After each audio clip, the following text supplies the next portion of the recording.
What up, guys? JZNES back again. We're gonna do today. We're gonna review Shadow of the Colossus. Finally, it's gonna be great. It's gonna be epic. The sequel to the follow up to Eco, prequel if you want to call it that. No, we're not reviewing that. So yeah, I haven't played that yet, but I'll get to that next time, hopefully. So today we're gonna be talking about Yu-Gi-Oh! Just like back in the day, it's high school all over again. We're gonna talk about Yu-Gi-Oh! Yeah, I'm gonna show you my binder here. No, fuck that. I just wanted to bring these out because I had these here. So I've been in a Yu-Gi-Oh! Mood lately. I got this thing. It's the whole all of the 5Ds packs from Duelist Genesis to Duelist Revolution. So that's kind of when we were more back into Yu-Gi-Oh again. I loved Yu-Gi-Oh since I was a kid. Ever since it came out, it was just this really big like phenomena to rival Pokemon. But I remember when it first came out, like I didn't even know what it was, but I've seen these cards everywhere, and everyone was going crazy over it. And so then like I went and got the Yugi structure deck, and then like from there it was just I got all the other ones, the Blue Eyes one and the Joey one, and there's the Pegasus one at one point that was pretty cool. All of them. I stayed in for a while, and then probably about I don't know maybe middle school or whatever. Like I just got out of it because it was just I had all my cards and stuff. I think I don't remember what happened to all my originals, but uh, yeah, I just lost interest and then moved on. But it was a big phenomena for like a while there. I watched the anime um, all the way through. I think I don't know if back in the day I saw like season 5 quite as much or whatever, but yeah, definitely. I was a big fan. Even in middle school, even when I got out of the card game, GX, I still followed the anime quite a bit because I still loved that, and I was still on with like Code Lyoko and stuff and that kind of stuff. When I was watching in middle school, so GX, it was great. I loved the anime still, but I wasn't still just into the card game really, because like nobody was playing at that point around. But anyway, so all of this is to lead to something. I'm gonna start reviewing the Yu-Gi-Oh games. Like, hopefully, this is my plan right now until I lose interest. But since since I've kind of rekindled all this, I thought, well, I'm gonna go back and play the game. So I started. I don't have these games with me because I never bought any of them yet. I'm trying to get physical copies, but I started with the Game Boy game Dual Disc story. Okay, so like technically the PS1 game came first, right, or whatever. I think after the Game Boy game, but like I didn't do that one. I don't know. I just didn't track it down yet or whatever to play it. I'm sure it's fine. I've heard good things. So, but yeah, so the Game Boy one, Dark Duel Stories, is not very good. So that's my review of that game. It's not very good because all it is, so as far as I saw, as far as like the one or two duels I played in that game, was you have monster cards and that's it. There's no spell or trap cards or whatever, as far as I saw anyway. And all your monsters are like super weak. So I'm like, what's the point of this? There's no like strategizing or anything. Like it just seems really pointless. So that game, I just I stopped playing that one. Um, I said, all right, what's the next one? What's the one after the Game Boy game? Is there like a competent like Yu-Gi-Oh simulator here that I can play like an actual game? And yeah, I found that it's the Game Boy Advance game, which is the next one. Um, I think the way it went was Game Boy, and it went Forbidden Memories, which is the PS1 game, which I didn't play, and then and maybe I'll get back to that. And then the Eternal Duelist Soul or whatever that one is for the you'll see it in the title. But anyway, there's so many games, they all have these like weird ass names and stuff. But anyway, the Game Boy Advance game, the first one, Eternal Duelist Soul, I think it's called. That one I played now, and here's my review of it. So all that to lead to a review of a Game Boy Advance game. So like, all right, so I started off with this one, and instantly, as soon as I got into the first match, I'm like, all right, this is way better than the Duelist story, the Dark Duel Stories game, because it's an actual like this is Yu-Gi-Oh. This is a Yu-Gi-Oh game. And the best part about it is it's like all of the characters from the original Yu-Gi-Oh like anime up until maybe like, before the dragons or whatever in season 4 and whatnot with the Ciolori Calcos. It didn't have any of that stuff. So this is like almost up to the end of Battle City, but like, yeah, I mean, it must just be the end of season 2 Battle City, because it's like, because they don't have like Gansley and the elite, the elite 5. That's Pokemon. The elite 4 is Pokemon, but the big 5, they don't have any of them. They don't have Noah or anything. I'm sure that's maybe going to be in the next game. I don't even know what the next game is at this point. I'm sure it's another Game Boy Advance game, but yeah, so I'm sure they'll be in the next game. But so yeah, this basically encompasses all the characters from season 1 and 2 of the original anime. So you have, you fight against Yugi and Tristan and all their friends, Joey. You got Taya and Mai, and then it gets into like the rare hunter you fight, and a bunch of other characters like the Battle City characters. So you have like the Esperoba, the Psychic Kid, and like Mako and you don't fight Duke Devlin, I don't think, as far as I remember, but that would have been an interesting one. But he doesn't actually duel until season... Well, he does in the Dungeon Dice thing, but that just barely counts because he hasn't even built his deck at that point. But he duels in the Noah arc or whatever in season 3. But anyway, you don't fight him because that wasn't a thing yet. All those characters like that, and then, like they progressively get to the harder characters, like you get Weevil and Rex in like the second round, and then like the third round is like these harder characters, and eventually you get like Seto Kaiba, you get Yami Yugi, and the Bakura, the harder form, Merrick you get, that kind of stuff. And so those are really hard. That's like the 4th tier, and then like the 5th tier of these is like you get Maximilian Pegasus and the dual robot from the episode with the Egyptian god cards or whatever, where they like summon all 3 blue eyes at once. It's not that deck. It's like a Gravekeeper deck or something. Barely Gravekeeper. That is a Gravekeeper like card where every time you attack, it like removes a card from the top of your deck or something. So yeah, but anyway, and then there's 2 secret characters like that I didn't unlock because you have to like wait for this tournament like in November, and when I was playing the game, it was June, so I consider it beat as of today. I consider those secret characters because they're not really unlocked. So the way you unlock characters is basically every time. So they start you off with one of these rings. So like the first one's like Yugi, Kid Yugi, Taya, Tristan, Bakura. That's not the Millennium Ring Bakura, and then one more. I don't remember who else. Joey. That's it, Joey. And then so you fight them, and you fight them. If you defeat them 4 times in a duel, then you get another tier, and then another tier, and another tier. First of all, this is like, this is grindy, right? That's what you're thinking. No, this is pretty grindy, but like it's not. That's probably the weakest part of the game, is that you have to keep grinding on the same character to unlock new characters. But it's not that bad. It's still fun to keep fighting these characters again and again, I would say. It's a nice gameplay loop, and you can always switch up between the characters as long as you get 4 wins. And then later on in like tier 4 and 5, it becomes 5 wins or whatever. Well, in tier 5, it's actually just you gotta wait or whatever. But yeah, so basically you're just doing that to unlock stuff, and every time you beat somebody, you get a new pack of cards, and then, so that's another random element. But the one thing I will say about this game is the nice thing that I don't think is in later Yu-Gi-Oh games. Maybe it is. The only other one I've played really like extensively is the 2010 one, I believe, which was right when we were into the card game and stuff. So it's I think it was 2010 World Championships. I think I have it back there on the shelf or something. But anyway, so it has a password system where you can go in and you can put in passwords for any of the cards you want. Now, the thing is, you only get one of each of the cards. That's good. That's kind of like Mega Man Battle Network, where you put in the passwords to get these like really good battle chips or whatever.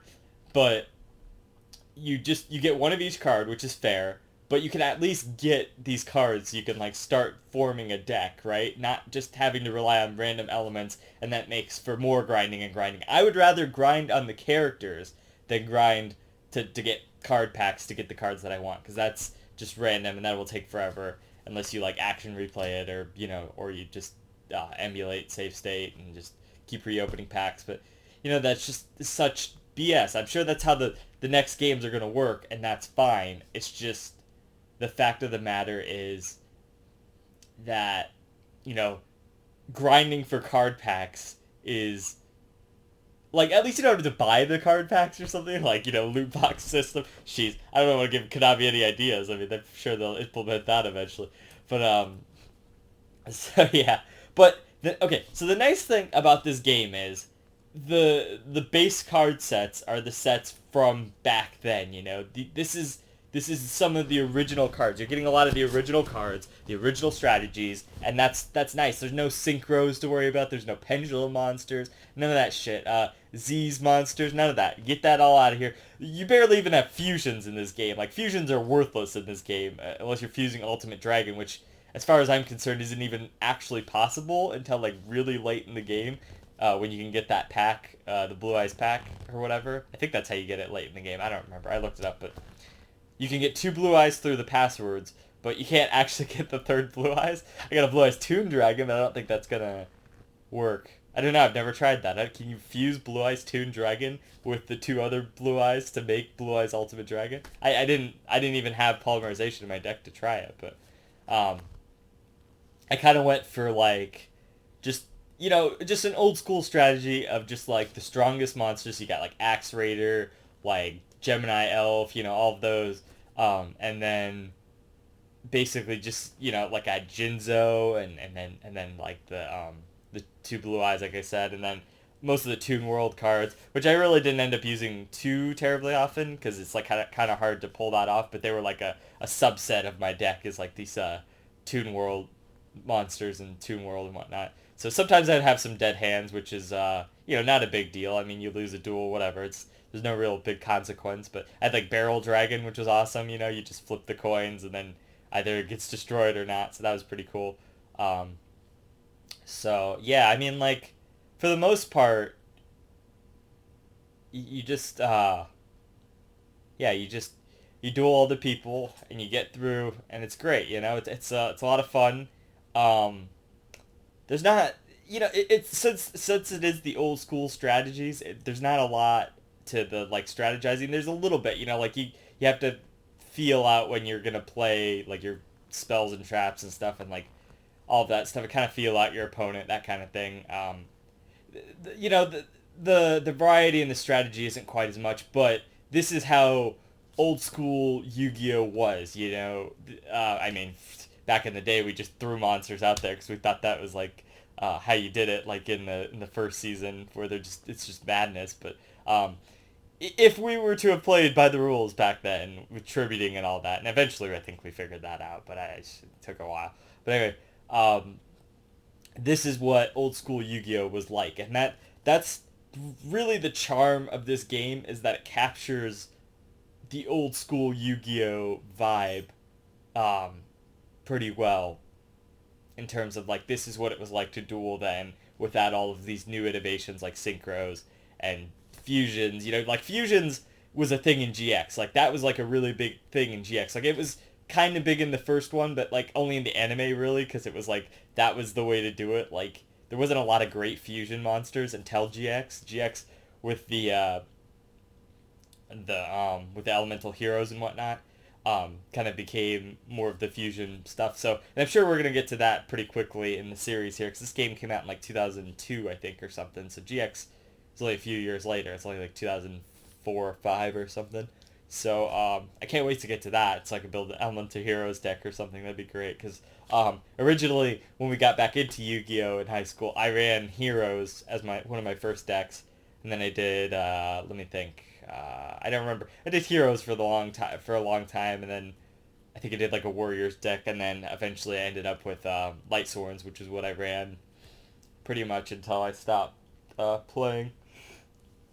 So yeah, so that was fun. But so the good part about this game is there's not all the new bullshit. There's not a lot of the new stuff that you have to think about. And if you're into Yu-Gi-Oh for that stuff and you want that stuff, you play one of the newer games, obviously. But this game is a time capsule of its time, which is good, and I like that. And the fact that it's on Game Boy Advance makes it portable, which is another good thing, and it's not Game Boy Color like graphics and stuff. And okay, so like the graphical quality of the characters and the cards and stuff looks great for Game Boy Advance. I mean, it's not that hard to do, but it's all replicated pretty well. Um, so the only thing that I would maybe say would be nice that it would get added later, and I don't, as far as I remember, I don't think they did add this. I mean, my only knowledge is of the 2010 game, but I don't think they added the ability to just buy specific cards at a card shop or whatever. I would say that would be the ultimate thing. So put some kind of currency system in the game where that's what you're grinding for, and you can either buy packs or buy specific cards for like more than a pack would be worth, like make the card the value of whatever the card should be worth, kind of thing, kind of like we can do in real life, so that deck building is easier. You can't really do that in this game because there is no shop system or whatever, but your shop system is your password system. You just go in and get it, but it doesn't. They don't feel really earned at that point. I just kind of did that at the beginning of the game, as far as as soon as I realized there was a password system I could exploit. Just because like I didn't want to keep using like these shitty monsters the whole time and like try to grind up for guys that I want, and then like try to figure out what packs those guys were even in, and then like the packs were probably not accessible to me. I guess that's like one maybe downfall, is like it's not really clear what's in any specific pack, and with the advent of the internet, obviously I can just look that up. But still, it's just like you don't ever know what you're gonna get, especially back in the day. So that's kind of whatever. You didn't even know what the odds are of getting whatever specific card you wanted at that point. So, but anyway, like overall, I would say, so this is almost like a double review, barely. I mean, they barely talked about Dark Duel Stories, but I give that like a 5 because it's really not that good. But I guess it could be good. Maybe there was more to it. I only played like a few minutes of it. Um, and then I would give this one like I would say like an 8.3 or something, probably somewhere in that range. Eternal Duelist Soul or whatever for the Game Boy Advance.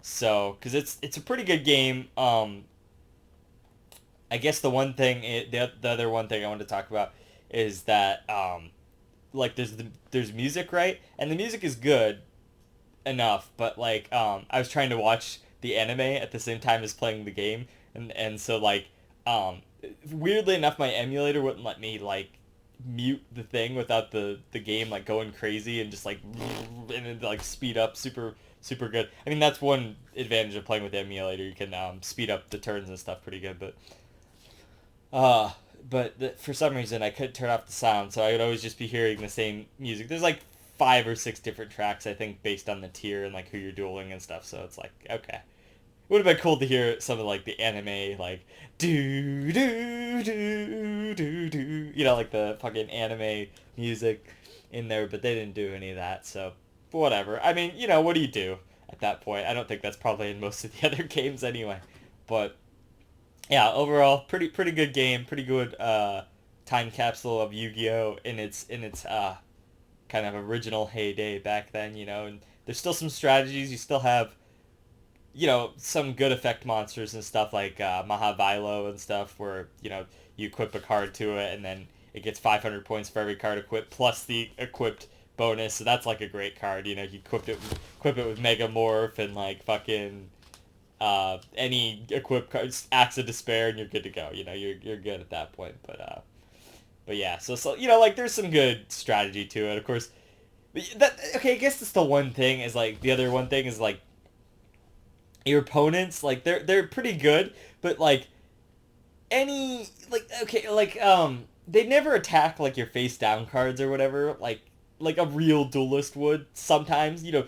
They would like risk usually attacking your face down card just to kind of get it out of the way a lot of times. Sometimes they'll attack it, but sometimes not. Like, like the whole point of like putting up a Millennium Shield or whatever, with a 3,000 defense would be for the opponent to attack you, and then like takes the life point damage, but they don't do that. They never do that. So it's just like, I don't know. Your opponents are sometimes just a little bit too smart. Like, they're very gamey. You kind of feel out what the opponents do, like, right away. But they're still challenging enough, I would say. But at some time, some of them are just, like, not as hard as some of the other ones or whatever. So it's just like, I don't know. But overall, they're pretty good and pretty challenging. So I mean, it's good though. It's a good game. I recommend it. It's pretty cheap, so you could probably like $5 or $6. So yeah. Until next time, this has been JZNES saying keep it classic and stick around for more reviews, underrated games, and I guess Yu-Gi-Oh games if I keep covering those, and maybe Shadow of the Colossus next time. But anyway, until next time, JZ out.